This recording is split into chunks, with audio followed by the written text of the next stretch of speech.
Rubab, it's taking longer than usual. Okay. Hello, everyone. This is Radwa from CxO Talk. CxO Global Forum is a knowledge sharing platform helping in networking and business opportunities. Today, we have a really special guest, Sir Mohammed Zaidi, CFO at ABHI. Sir, how are you doing? Perfectly fine. And it's Chief Commercial Officer, CCO. Oh, I'm really sorry. It's CCO. No. Thank you so much. Thank you so much for your time. And we're not going to take any longer. So, can you tell us about your journey so far? So basically, Abhi is one. We launched Abhi about 2 years ago, and we started off with a new product in Pakistan, which was earned wage access. Earned wage access basically allows us to entertain companies in processing advance salaries for their employees. So what we do is whatever the employee, if a company comes on board with us and we get the data for their employees, we give them access to our app through which they can take down any sort of amount in advance of their salary which they have already earned during that month. So to make it simpler, let's say if someone's earning 300,000 and he's worked 10 days in the particular company, so he's already earned 100,000 out of it. So a partial of that amount which the company allows or complete, whatever it is, we allow the employee to take that through our app, and at the time of the payroll, it's settled with the company. So we're providing a kind of a credit line in terms of what he's earned to the employee. That's where we started off from, but we've expanded and now we're into corporate products as well. We're doing corporate financing in terms of invoice factoring. We're also doing Sharia based financing for companies. We're also doing payroll financing. Then we have Abhi Pay, which is a platform that is providing merchants and access to instantaneous payments. So, this is how Abhi is expanded over the period of time. That's wonderful. So, what do you think the next 2 to 5 years of ABHI look like? Again, what we started off with is it comes down from the name Abhi. So anything that is instantaneous in terms of payments, in terms of financing, in terms of embedded finance that we can come up with, we're coming up with that. So any amount that is requested from Abhi is entertained in 30 seconds. So that is how the payment process works. We're trying to fill in a gap that is there with the financial institutions.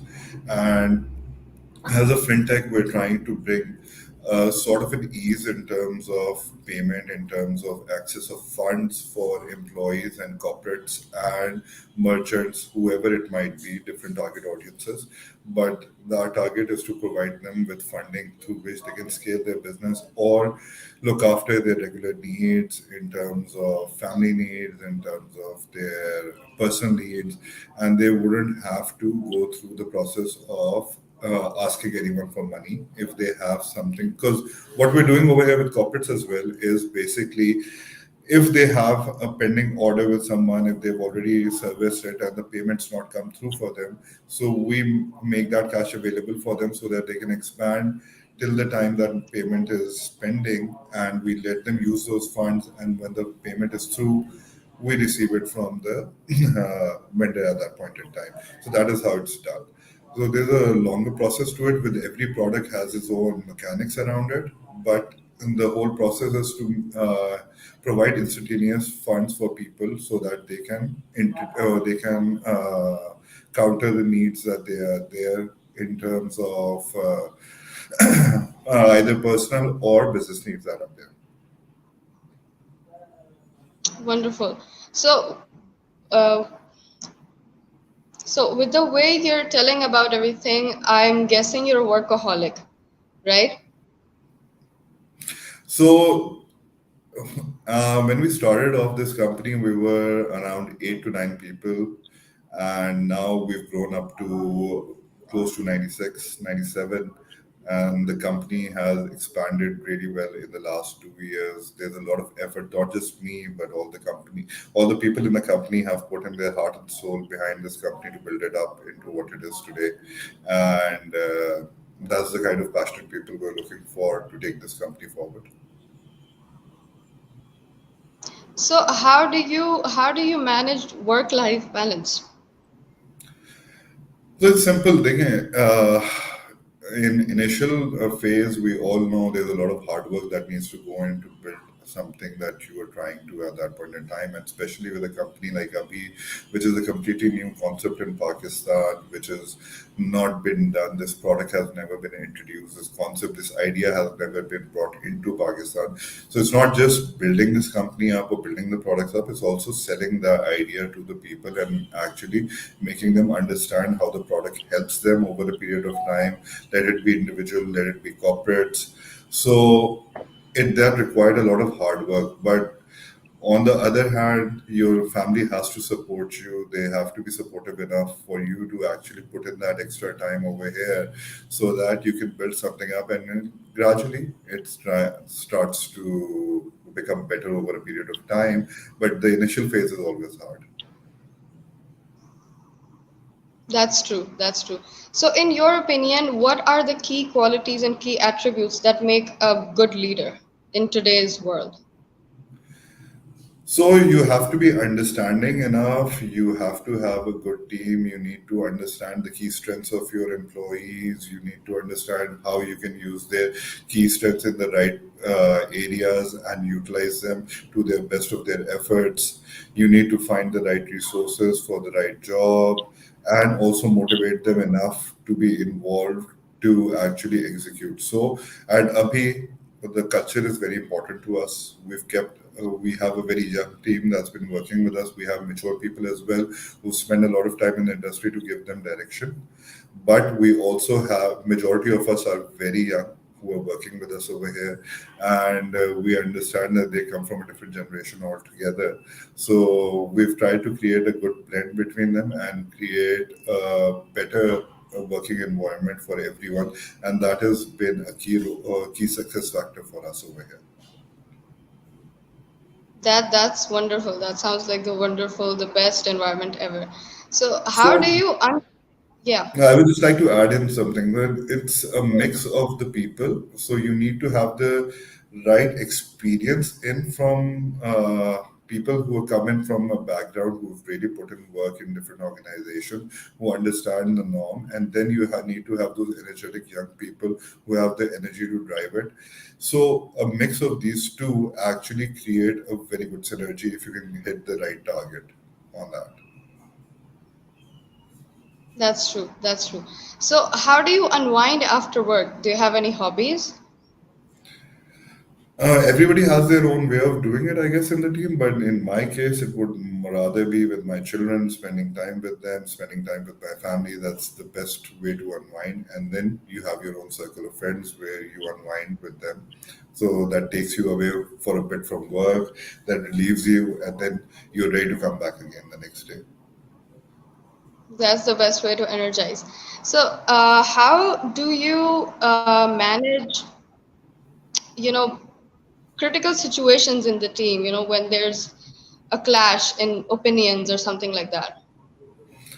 It's always better to hear everyone out and step back and not be very opinionated at that point in time and listen to the people who are saying something. There might be times when a person with an experience might be coming in with an idea or with an opinion which matters, but also you need to give credit to the young people as well and hear them out. Maybe they might have a point of view that's being ignored at that point and can really work out. So rather than being involved in the situation, you need to step out and look at it as a third person, and then with the once you change your vantage point on that, that helps understand how you put things across, and accordingly you deal with the situation because you need to it's not just the opinions that matter, it's also the complexity of the situation that matters. And with a company like Abhi, when you're running a financial institution, there are a lot of critical things that are in play. Just apart from the product, we have regulatory bodies that are there. We have to abide by that as well. We have responsibility towards our investors. We have to look into that as well. There's a huge amounts of money involved. So when you're looking into these things, you need to be very careful and not rush into decisions, rather than think about things and be calm and composed about it. That's the best way to approach it. So, what advice would you like to give the young people who are in the beginning of their careers? First of all, young people really need to decide what are the key areas that excite them in terms of work, what do they enjoy doing, and then find their roles accordingly in life that helps them a lot. So, if you want to go after a fintech, if you want to run after a financial institution, you really need to be good with numbers. If you have a creative side to yourself, then there are other options around which you should be looking at. So every profession requires a certain amount or a certain kind of expertise or some kind of motivation around it. So we need to find exactly what do we want to do. If you are an extrovert, you are an introvert, do you want to go into sales? So you need to identify your strengths, you need to identify your weaknesses and play accordingly. So if you use the right mindset and if you use your education in a proper manner, you'd be able to achieve much more in life. And also, that doesn't mean that if you're weak in some areas, you ignore those. With over the period of time when you're working and you're working with different people, you try and learn. That is the core objective in life. You need to keep learning no matter at what stage of life you are at. At this point, I would say that even with an experience of over 19 years, I would say there are times when these young people around me teach me a lot. So they have their certain way of bringing, they have their own way of looking at things, which we might not have.